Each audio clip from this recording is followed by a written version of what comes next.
Fellow citizens, I come to you today with a message of hope, unity and resilience.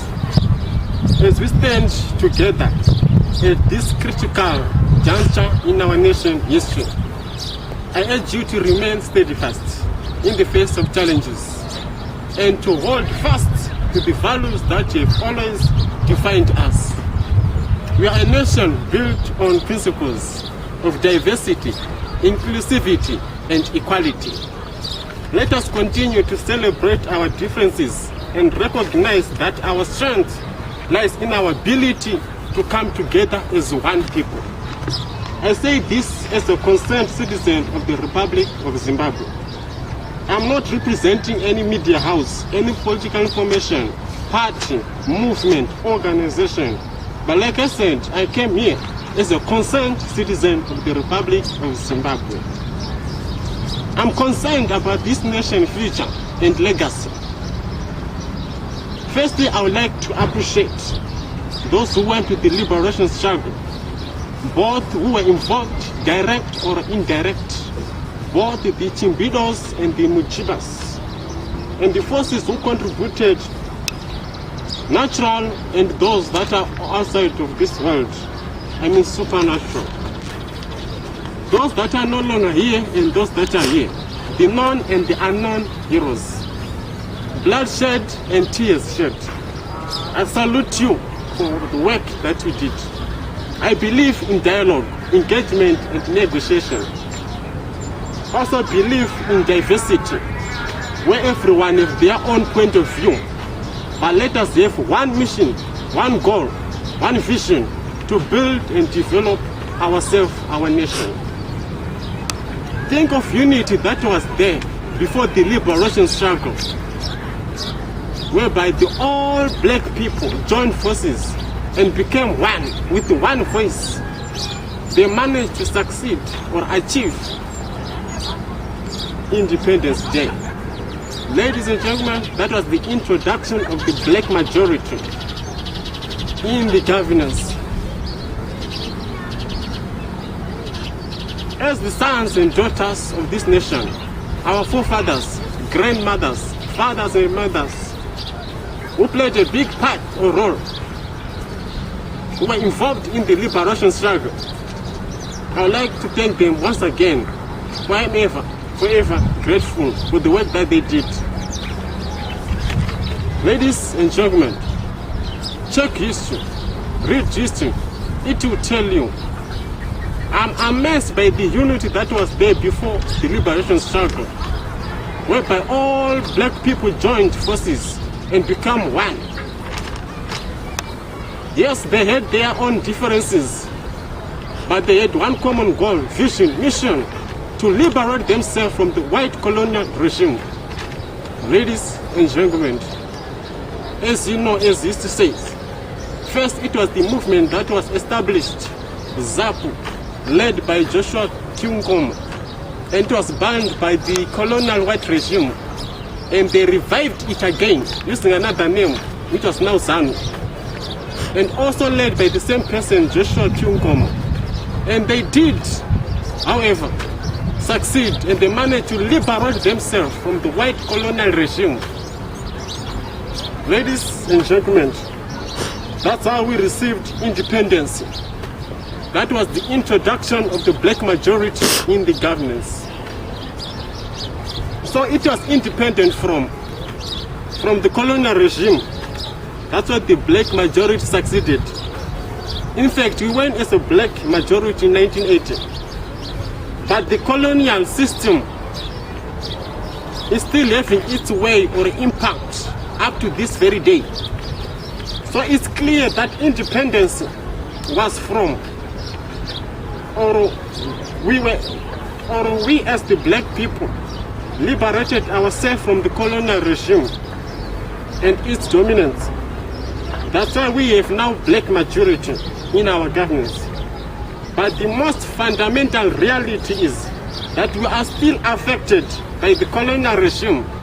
Its DNA or traces is still working, operating up to this very day, which is the colonial regime, which is the colonial system.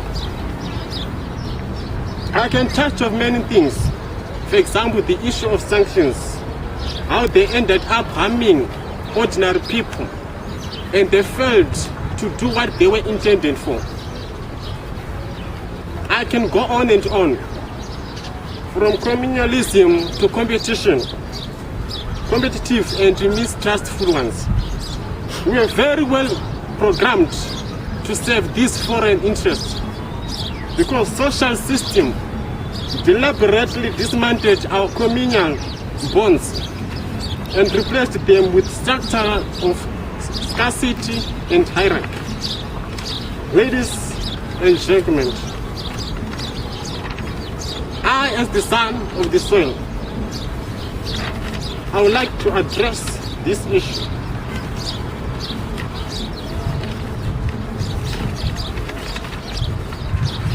Because of these things that are happening in our land, in our nation, Africa, Zimbabwe. Stand up and say no, no more. Let us unite Zimbabwe, our Africa. Yes, Vakuru, you did go to the struggle, and once again, thank you for your input. As for us, the born frees, we did not go to any war or battle. In fact, you did on behalf of us. For we carry your DNA. The same blood that is in you, the same genes that you have, are the same genes that we also have. So we can say the same fighting skills that you have are the same that we have inherited from you, as you are forefathers and grandmothers, fathers and mothers, sons and daughters of this nation. Yes, we are going to fight, but not the fight that you know, not of arms, of weapons, but a fight of social and economic injustice.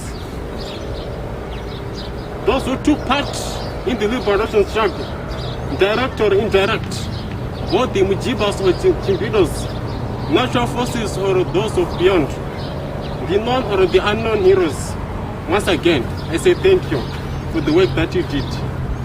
Now here lies the issue. Our elders, you liberated this nation from the white colonial regime. From. I want you to capture the word from.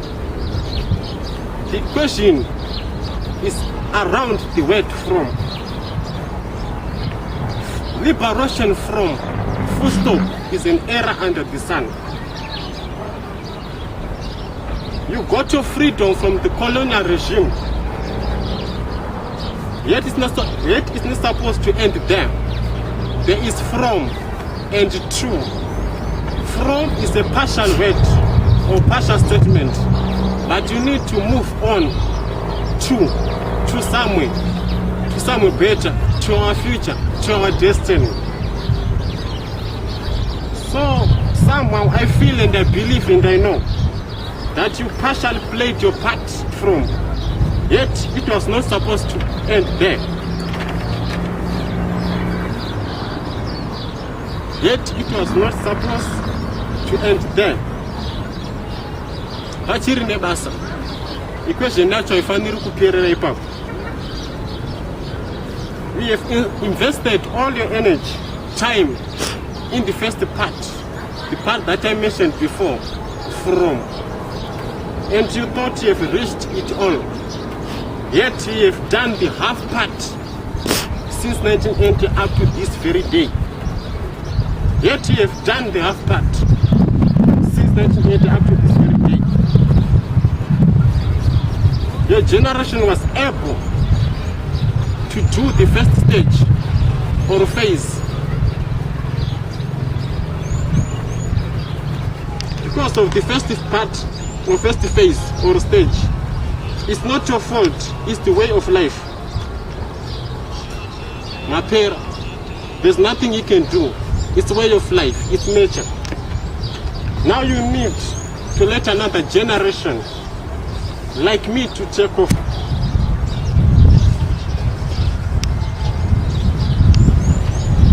Tichangire papo pamakagumira.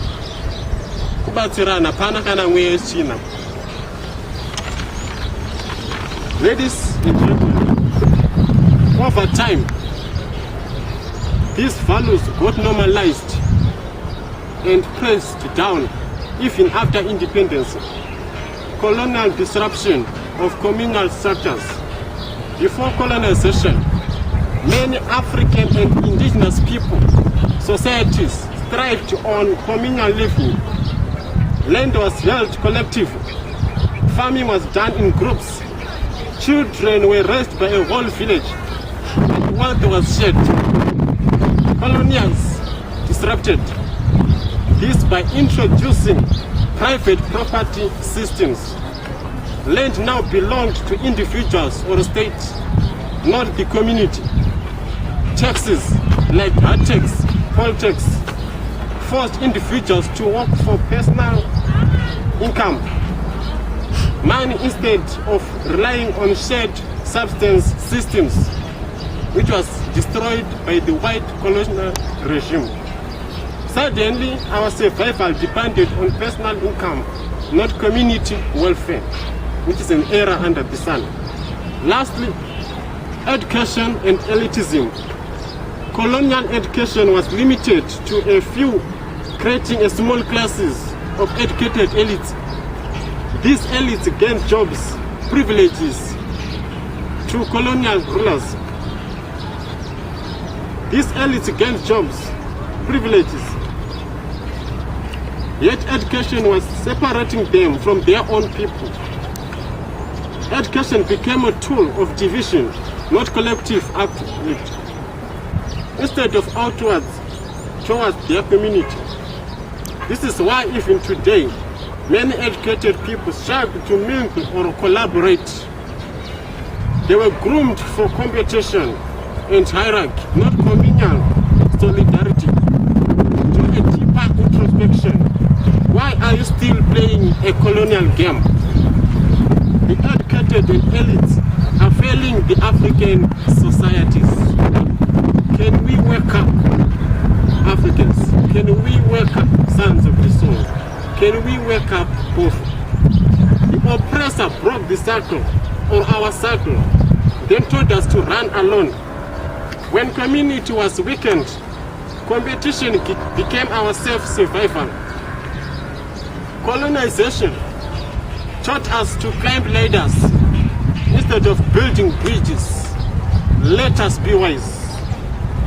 If we don't speak out, we will not achieve what we wish for.